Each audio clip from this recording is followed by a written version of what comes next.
So hi everyone and welcome to meditation class. So we are continuing today with the Avatamsaka or Flower Garland Sutra.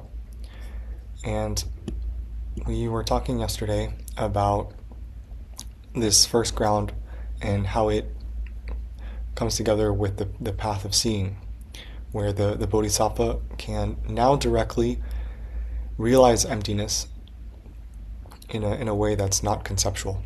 And so it's one thing to understand emptiness and things of this nature in a conceptual way, to read ideas and to understand them with our mind as it is now.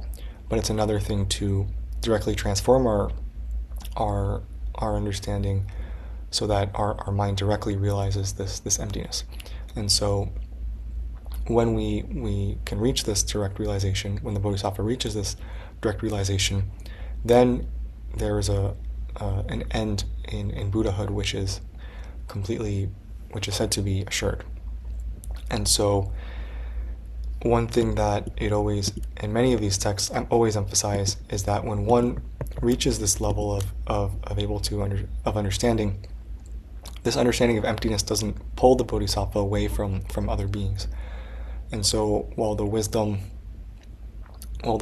helps the bodhisattva to see things more clearly, then the compassion comes in and allows the bodhisattva to have this great desire to help all beings.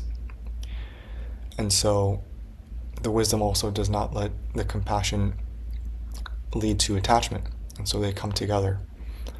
And so this great compassion to help all beings becomes even stronger with this view. And so the bodhisattva realizes that in order to help limitless beings, the bodhisattva will need to keep developing even more ways to help living beings. And so it continues. He brings forth a vast, pure, and resolute understanding, through which he makes a vow to reverently present gifts of every form of offering to all Buddhas without exception. His implementation of this vow is as vast as the Dharma realm, and as extensive as empty space, as it continues incessantly until the end of future time and throughout all kalpas. And so, in order to create merit, one can do offerings to Buddhas. And so, but it's not just to the Buddha Shakyamuni who existed in our world. It's extended to all Buddhas throughout the entire realm. And so in a way that's as vast as the realm, and as extensive as empty space until the end of future time. And so there is no bound to this idea of an offering. And so wherever there may be Buddhas, the Bodhisattva aspires to make an offering. And so it connects to the idea that however long the path is, the Bodhisattva continues to make this path. And so there's this idea that we may have a concept of time which keeps us in a certain understanding, in a certain mentality. But when we make this aspiration to make offerings to infinite Buddhas in infinite time and infinite space, for as many Buddhas as there may be, then we go beyond this sort of particular limitation. We can develop greater our wisdom and compassion for others. And so this aspiration becomes immeasurable. He also makes a great vow in which he vows to take on all Buddhas turning of the Dharma wheel. To turn the Dharma wheel is to give the teaching and to continue the teachings for the future generations. And so the Bodhisattva vows to continue these teachings, vows to take on the realization of all Buddhas turning of the Dharma wheel, vows to take on the realization of all Buddhas Bodhi.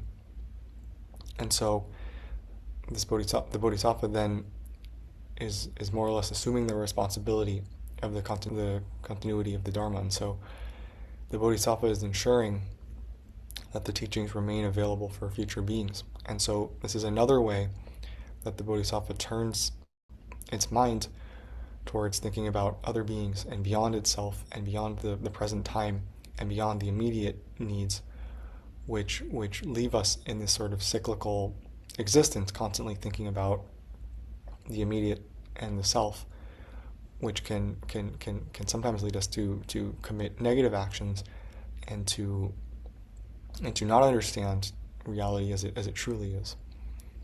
And so now the bodhisattva takes on such a vast aspires to do something that's so great. The bodhisattva is ensuring that the teachings remain for beings, and also making a great aspiration which is beyond itself, and something that's as vast as the Dharma realm, and as extensive as empty space until the end of future time, not thinking about what the teaching can do for oneself, but having benefited from the Dharma, the bodhisattva has this responsibility to help others. And so always thinking about others through this great wisdom and compassion, which helps one to not be stuck in negative actions and thinking about it oneself. He also makes a great vow in which he vows that in all worlds, when the Buddhas come forth into the world, descend from the Tushita heaven place, enter the womb, abide in the womb, first take birth, leave behind the home life, achieve realization of the path, proclaim the Dharma, and finally enter nirvana. And so this is sort of the life course of the Buddha's enlightened activity. And so the bodhisattva is sort of vowing to be present in that entire course, which often follows all the Buddhas have a sort of these traditional life events where they descend from the Tushita heaven, which is sort of like a bliss heaven, and they enter the womb and take a birth, and then they leave the household life and they attain awakening and then teach. And so these stages are often described as deeds of a Buddha. And so wherever a Buddha may appear, the bodhisattva will be there to make offerings and to teach others. And so it's another way that the bodhisattva is continuing this path of going beyond itself and sort of developing these sort of virtuous qualities, and never thinking that one has attained something and therefore it's enough. Always thinking about how to keep expanding their path, because there are always infinite beings. And so you'll go forth to visit them, we'll draw close to them and make offerings for them, we'll serve them as a leader within their congregations, we'll take on the practice of the right Dharma. And so it's continuing this idea of being there throughout the entire path of all Buddhas. He also makes a great vow in which he vows to explain in accordance with their reality all of the bodhisattva practices so vast, so immeasurable, indestructible, unalloyed in their purity, and inclusive of all the paramitas, vows to explain the purifying cultivation of the grounds, their general characteristics, their specific characteristics. Again, it's reviewing this entire path, including this that the bodhisattva will give this very teaching in a very specific way, in a way that's very laid out. And so it's because one can understand the path, but then at a certain point one has this natural responsibility to help others to attain it. The wisdom of the bodhisattva deepens, and then they have a natural compassion from viewing all of the beings and their suffering, and that compassion comes together with the wisdom to always be focused on others and developing others. He also makes a great vow in which he vows, I will teach all realms of beings in a manner influencing them to enter into the Dharma of the Buddha, influencing them to eternally cut off coursing in any of the destinies of worldly rebirth, and influencing them to become established in the path of the cognition of all knowledge, teaching all of them wherever they be possessed, of form or formless. No being is left outside the compassion of the bodhisattva. They will teach all realms to enter the Dharma of the Buddha. And so this great compassion of the bodhisattva is never limited to a human being or to anyone of any religion or to people that we like, or whether they even have a form or they are formless.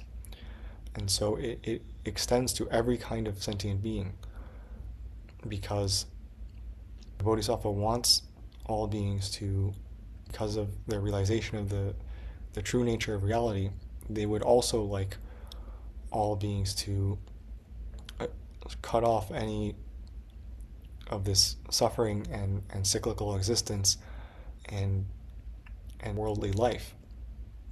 And so they would naturally like to liberate all beings from this cyclical rebirth.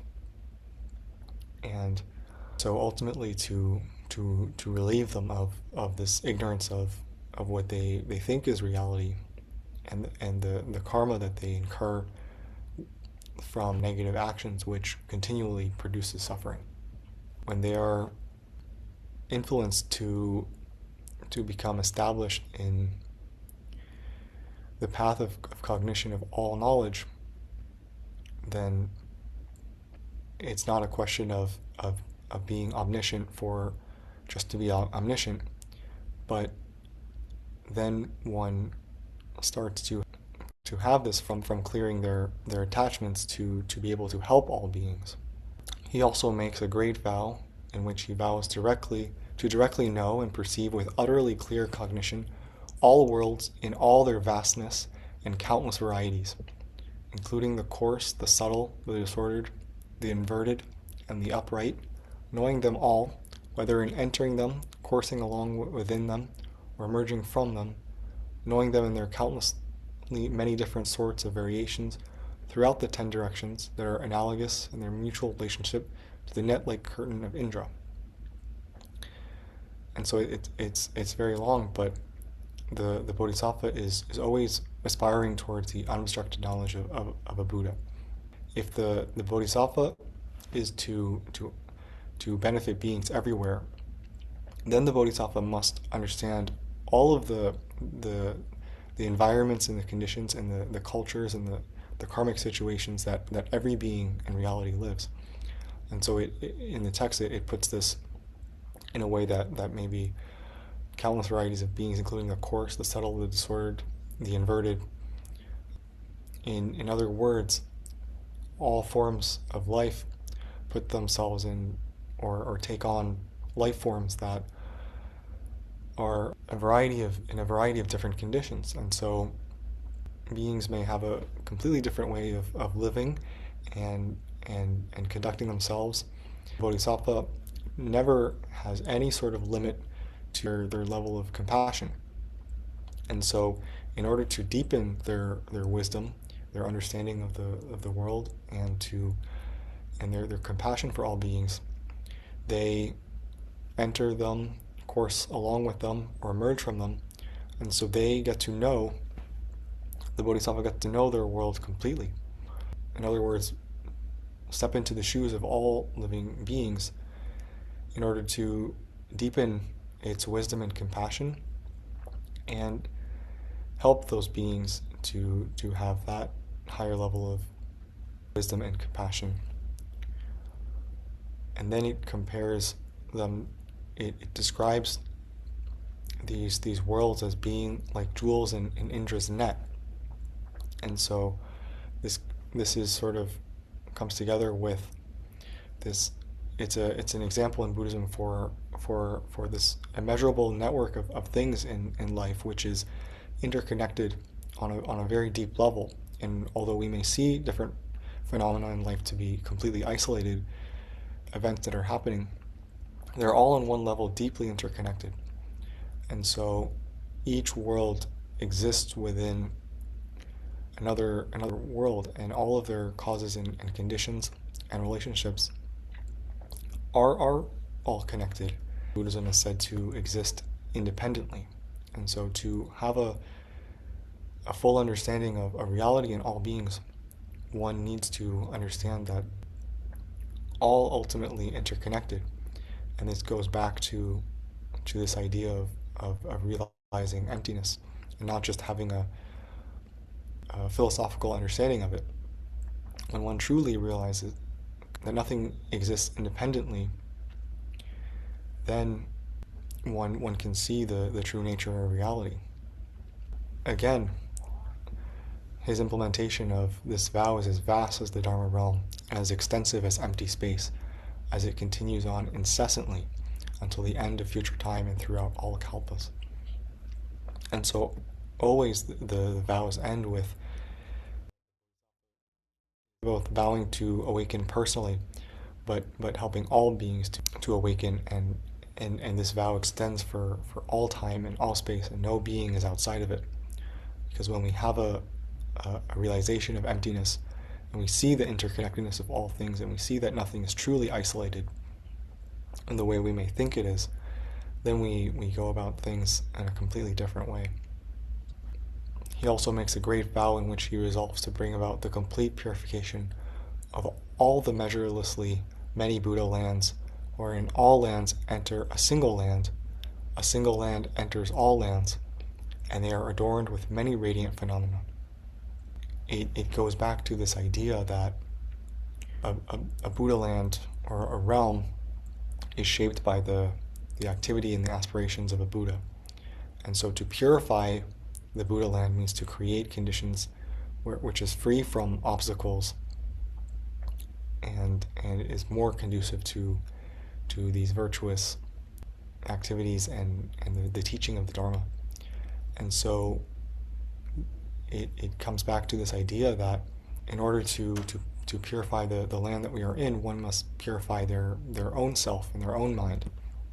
And you may remember the first chapter of the Mahayana Sutra, where there is a great assembly again, and the Buddha Shakyamuni is giving a teaching, and Shariputra, the Buddha's foremost disciple, who is a great monk, but he does not really understand emptiness on a deep level. He says that he views this Buddha land as being entirely unpure, as if it's full of odor. And the Buddha says that that's because his mind has not been purified. And then the Buddha gives this magical display where everyone in the assembly can see how great this Buddha land really is, if only our minds are purified. So he gives everyone in the assembly this temporary display in order to give the teaching. And so it's the same idea here, that when we have the aspiration to purify this Buddha field that we are in and to purify beings, then we realize that it's not just about our mind, but about this entire land, and this entire world, because we are not really living in a place that is isolated, as we went over before, that no phenomena or anything in reality is ultimately isolated. Every event is ultimately interconnected in a way that we may not be able to understand. And so when all beings have purified their minds, they will see reality as it is ultimately. And so this connects with the next idea, that he brings about the complete purification of all the measurelessly many Buddha lands, wherein all lands enter a single land enters all lands. And so this connects to the next idea, which is that because when we go beyond our understanding of phenomena which may be obscured, and we understand emptiness, then reality is not just completely isolated worlds. And so each world may exist within an interconnected whole, and nothing is ultimately as fixed as we may view it. And so that example came up again in the Vimalakirti Sutra, where the entire assembly of countless bodhisattvas and Buddhas were able to fit inside Vimalakirti's house for the sake of the teaching in a way without anything in his house or his house expanding or contracting. And so when we go beyond this idea of fixed sizes and things, then we can see how everything is ultimately interconnected. And so nothing entirely stands on its own and is separated from causes and conditions and relationships and the rest of reality. All lands, and they are all adorned with many radiant phenomena, wherein they become filled with measurelessly many wise beings who have left behind all afflictions and perfected the path of purification, and wherein he everywhere enters the vast realms of all Buddhas. And so, again, the Buddha land being pure is that it's filled with conditions that support awakening and beings who are purified. The bodhisattva is always helping all beings in their way, because all beings have different dispositions and they need different teachings, but ultimately all are the same teaching in an ultimate sense. And it goes back to this idea of interconnectedness, that everything is ultimately interconnected. He also makes a great vow in which he vows to unite with all other bodhisattvas and practices with a single determined aim, doing so in a manner that remains free of enmity or jealousy, proceeding therein with the accumulation of all forms of roots of goodness. And so it's coming together with this shared aim of practicing for the benefit of all beings. And so if one aspires to have a different aim, or to have a personal aim, or to do something for oneself or to harm others, then one is essentially moving away from realizing the interconnectedness and the emptiness of all phenomena, and from helping others to realize this. And so when one has a shared aim which is the complete awakening for the benefit of all beings, then while individual bodhisattvas may have different practices, this great compassion and this great wisdom gives them this same direction, which is towards Buddhahood. And it's free of jealousy and has the accumulation of all forms of roots of goodness, treating all bodhisattvas with universally equal regard. And so when one has this universal aim, and they understand the emptiness of all things, there's no reason for anyone to have any sort of competition or jealousy. So if one bodhisattva becomes more compassionate than another, then there is no reason to have jealousy. And so the success is a positive aspect. And so treating all bodhisattvas with universally equal regard and a singular objective basis for affinity, always gathering together with them and never allowing there to develop any mutual estrangement, doing so with a freely exercised ability to manifest all sorts of different Buddha bodies. And so there's always a harmony with the bodhisattva sangha, or spiritual community. And so the bodhisattva wants to remain with spiritual companions rather than having any sort of rivalry or resentment, because that breaks this idea of the understanding the interconnectedness of all things and the emptiness. And so if one reinforces their sense of self, or a view that they are better than another, then this just brings them back to the cyclical existence that keeps one in negative thought patterns, which keeps one constantly ignorant of the nature of reality. So all of these aspirations are all about one gradually turning their mind towards other beings to understand the interconnectedness. That will not only bring oneself a sense of freedom and bliss, but one will be able to help others. Because ultimately, there will this sense of self and other will gradually decrease. And this will bring a greater sense of happiness, which is more permanent than just a situational sense of happiness. And so gradually one makes, the bodhisattva on the path makes these aspirations to help themselves on the path, but also to help others. So I feel like that's a good place to stop for today, and we can do some chanting.